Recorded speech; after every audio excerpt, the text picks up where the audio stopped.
উপদেশকে কৈছে অখাৰৰ অখাৰ অখাৰৰ অখাৰ সকলোৱে অখাৰ মানুহে স্বৰ্গৰ তলত যি পৰিশ্ৰম পৰিশ্ৰান্ত হয় তাৰ সেই সকলো পৰিশ্ৰমৰ তাৰ কি লাভ মই জানো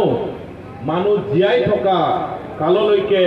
আনন্দ আৰু সৎকৰ্ম কৰাকৈ তাৰ পক্ষে আৰু কোনো উপায় নাই প্ৰত্যেক বিষয়ৰে এক সময় আছে আকাশৰ তলত প্ৰত্যেক অভিপ্ৰায়ৰ বিশেষ বিশেষ সময় আছে জন্মিবৰ সময় আৰু মৰিবৰ সময়